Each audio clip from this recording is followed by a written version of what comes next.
اسی طریقے سے سورہ الحمد، پیغمبر اکرم صلی اللہ علیہ وآلہ وسلم، اللہم صلی علی محمد وآل محمد،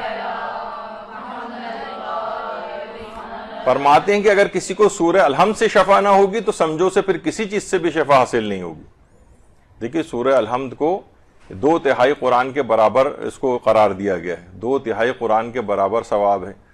اور واقعتاً یعنی میں نے ذاتی ایکسپیرینس اپنے بچپن کے زمانے کا یاد ہے، شاید میں نے ایک دفعہ پہلے بھی ذکر بھی کیا تھا کہ کبھی بخار چڑھتا تھا اور تیز بخار ہوتا تھا تو میرے والد مرحوم سورہ الحمد کی تلاوت کرتے ہوئے پیشانی پہ ہاتھ رکھ کے اس کو پڑھتے تھے اور واقعتاً تھوڑی دیر میں بخار دور ہو جاتا تھا۔ یعنی اگر واقعی اس کو کوئی، اصل میں یہ چیزیں نا معاشرے سے مفقود ہیں، ان کے اوپر عمل ہی نہیں ہوتا ہے، اگر ہوتا بھی ہے تو شک و شبہ کے عالم میں ہوتا ہے کہ پڑھنے والا خود ہی اس بات کا معتقد نہیں ہوتا اور میٹیریلسٹک چیزوں کو زیادہ دیکھ رہا ہوتا ہے۔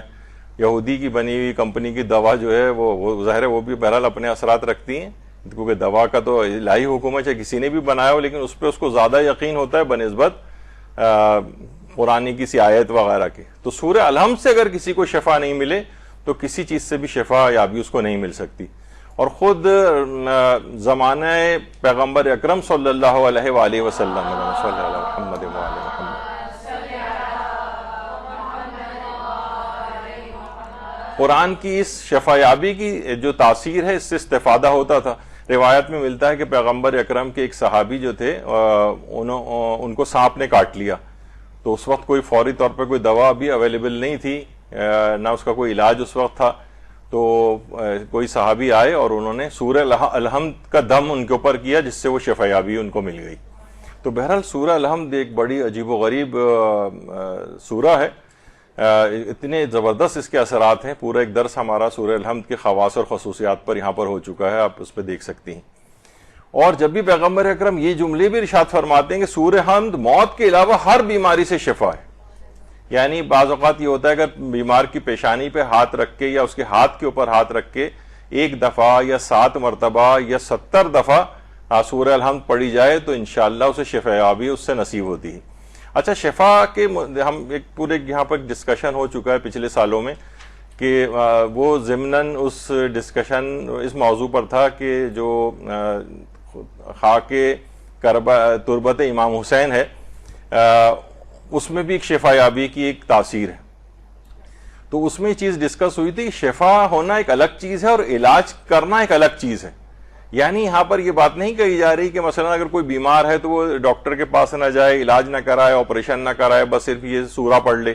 نہیں، کیونکہ علاج کے باوجود بھی علاج جو ہے کامیاب نہیں ہوتے، تو اس میں شفا ایک الگ چیز ہے، علاج کرنا ایک الگ چیز ہے۔ تو علاج کے ساتھ ساتھ شفا یابی بھی نصیب ہو جائے اس کے لیے ہم پھر ان آیات قرآنی کا یا ان سورہ قرآنی کا انتخاب کرتے ہیں۔ تو سورہ الحمد موت کے علاوہ ہر بیماری کے لیے شفا ہے، اور اس میں یہ ہے کہ علماء نے لکھا ہے اس کے آداب میں سے ہے کہ یا تو مریض کے پیشانی پر ہاتھ رکھ کر یا اس کے دائیں ہاتھ کے اوپر ہاتھ رکھ کر اس کو پڑھا جائے، تو یہ ایک چیز ہے۔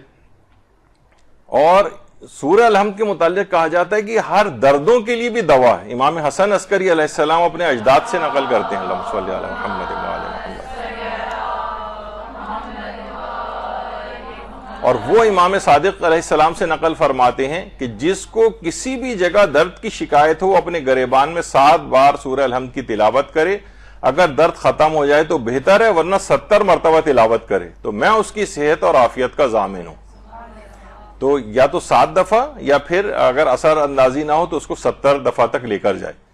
اور یہ بھی کہا گیا کہ جو شخص کسی درد یا بیماری میں مبتلا ہو اسے چاہیے کہ اپنے گریبان میں منہ ڈال کر 7 مرتبہ سورہ الحمد کی تلاوت کرے۔ یہ ان افراد کے لیے بھی ہے جو مثلا اگر جو ہوتا ہے نا کہ کوئی دعا پڑھ کر پھونک مارنا یا دم کرنا، اس کی بھی اسلام میں بہرحال ایک اہمیت ہے۔ ایسا نہیں ہے کہ لوگ کہیں گے بھئی پھونک مارنے سے کیا ہوگا،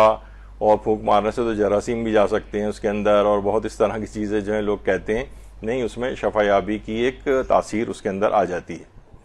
اور آیت اللہ بہجت جب بھی سورہ الحمد کے متعلق فرماتے تھے کہ اس میں اسم اعظم ہے، کہتے ہیں کہ روایت میں ہے کہ سورہ فاتحہ میں اسم اعظم بکھرا ہوا ہے، اس نیت سے سورہ فاتحہ پڑھنے والا شخص اسم اعظم جاننے والے کی طرح سے ہو جاتا ہے، جیسے اس کو جانتا ہے وہ۔ تو کسی کی کوئی حاجت ہو تو وہ اسم اعظم کا ارادہ کر کے سورہ فاتحہ پڑھ سکتا ہے، کیونکہ اس میں تمام آثار اسم اعظم پائے جاتے ہیں۔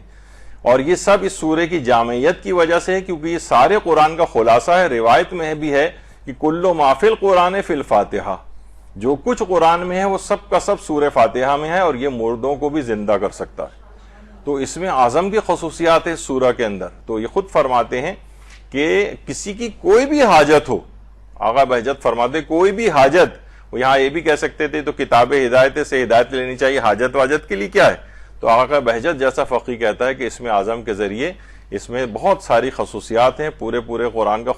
خلاصہ اس سورہ کے اندر ہے، تو ساری خصوصیات اس کو حاصل ہو جاتی ہیں۔